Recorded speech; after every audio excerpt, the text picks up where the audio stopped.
Last week CJ Perez submitted his PBA draft application to the PBA office, which has led to a controversial suspension from Game 1 of the NCAA Finals and a disqualification from the NCAA's end-of-the-year awards, which prior to his disqualification, he was in the mix for. While the suspension, disqualification and the reasons behind them have dominated the conversation in recent days, the whole reason these things have happened to the Lyceum stalwart is because he had to submit his PBA draft application to meet a deadline, the Filipino-foreign deadline. You see, Fil-foreign players have to submit their draft application before local players have to submit their applications because the PBA office has to have time to review all the Fil-foreigners' documents to make sure they are eligible for the PBA draft. So, in meeting that deadline, and by not notifying the NCAA in writing that he was entering the PBA draft, CJ Perez got himself into trouble with the NCAA. When the news broke about CJ Perez's PBA draft application, many people, including myself, were surprised to find out that CJ Perez was considered by PBA rules to be a Fil-foreigner. From what I understand, Perez grew up in Pangasinan and only came to Manila to try out for collegiate basketball teams when he was a teenager. However, because he has a foreign parent and was born in Hong Kong, the PBA considers him a Fil-foreigner. So Perez, along with other Fil-foreign aspirants, had to submit his application by the October 29 deadline, while local aspirants have until December 3 to submit their PBA draft application. Would Perez have missed out on Game 1 of the NCAA Finals and the NCAA awards this year if the PBA considered him a local? Seeing how his draft application wouldn't be submitted yet, probably not. So if CJ Perez is a Fil-foreigner, it got me thinking as to what exactly defines a player to be categorized as a Fil-foreigner according to the PBA. It's not as easy to explain as it used to be. When I came into the league, most Fil-M or Fil-foreign PBA players fit a certain stereotype. One parent was Filipino, the other parent was American. The player grew up in the United States and played high school and college basketball in the United States. That's what I think most people envisioned a Fil-M to be. There were numerous examples of that, but there were also players with two Filipino parents that had grown up in the United States. While no rules had been thought out for Fil-M players, the PBA kept it simple by stating that if a player was a Philippine citizen, they would be allowed to play in the PBA. However, there were tiers to that blanket statement. If a player was considered a Philippine citizen by the Bureau of Immigration, that wasn't enough for the PBA. If a player had a Philippine passport, that wasn't enough for the PBA. Players had to have my Philippine citizenship confirmed by the Department of Justice to be eligible to play in the PBA.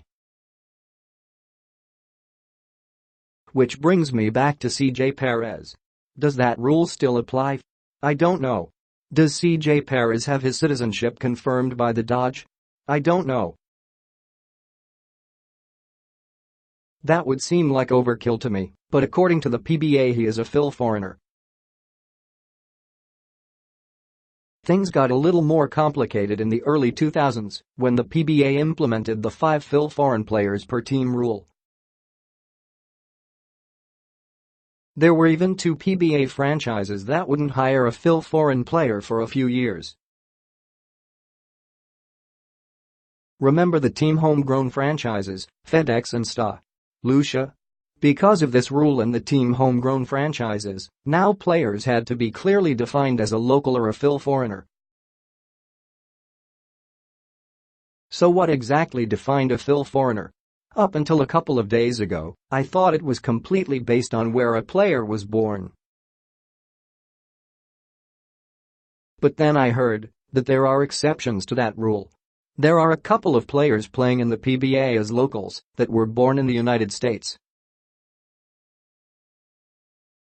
Even when I thought place of birth as the end-all be-all rule, it never completely made sense to me. If a player has two Filipino parents, but they are born in the United States, they are considered Fil-foreign, most of the time now apparently. If a player has one foreign parent and one Filipino parent, but is born here in the Philippines, he is considered a local. That already seems a little weird to me, but then there are some hypothetical situations that could become real, where further thought is required. A local former teammate of mine purposely had their child born in the United States so their child could benefit from United States citizenship. Would the PBA consider the child Fil-foreign? I had a teammate late in my career where his dad and uncle played in the PBA, but my teammate had grown up in the States. He came back to play collegiately in the local NCAA, but the PBA considered him a Fil-foreigner because he was born in the United States. His dad was a local, but he wasn't. I have PBA friends who have sons and one was born here and one was born in the US. How would that work? If they both made the PBA, would the PBA really consider one Fil-foreign and one a local, even though they have the same parents? What about players with one or two Asian or Chinese parent or parents? Do the Fil-foreign rules apply to them too? Because it doesn't seem like it. I've heard through the years, depending on who the commissioner is, the Fil-foreign rules have been tweaked unannounced to the public.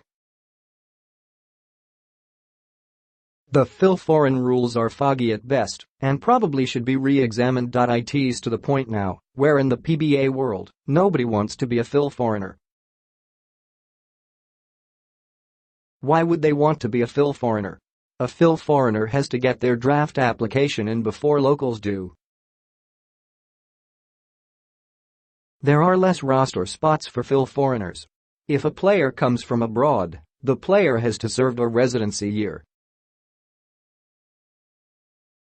A Fil-foreign player has to play a year in the PBA D-League before they can play in the PBA.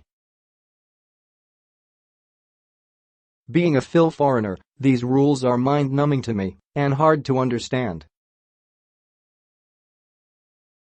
To be clear, while all are citizens of this country, there are a different set of rules for those the PBA labels as a Fil-foreigner.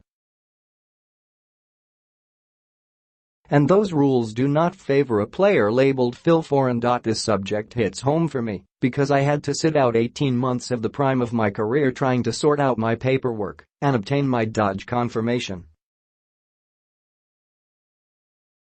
People still call me a Fil-sham if they don't like what I say on my podcast, Staying Major, or on Twitter.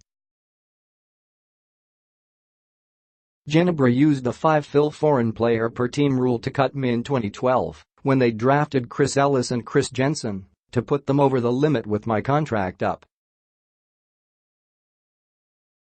So when something like this CJ Perez case comes up, it gets my attention.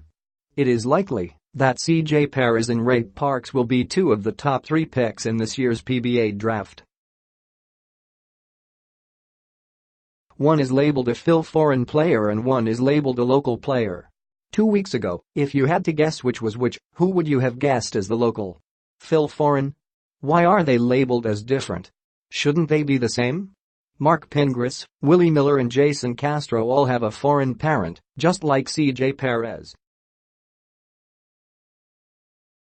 But the PBA has labeled them as different because CJ wasn't born in the Philippines. Does that make sense to you? It doesn't to me. The PBA is a commercial league and they govern themselves. They can make up whatever rules they want to. The Fil-foreign rules are complicated, maybe too complicated. I don't have all the answers. Maybe my hypothetical scenarios will never happen. Maybe a couple more cases like CJ Perez's, and the PBA will rethink these rules and labels. It would be nice to see a proactive solution before another, not so bizarre case like this happens again. Most people have some kind of foreign blood running through their veins anyways. Nobody is pure anything really. Being Filipino, having Filipino blood, and having Filipino citizenship, that is important, not where you were born. I'm for having one set of rules for players of the PBA and Philippine citizens to follow. Would that be so outrageous? What would be wrong with that? Unfortunately, for CJ Perez, that isn't the case right now.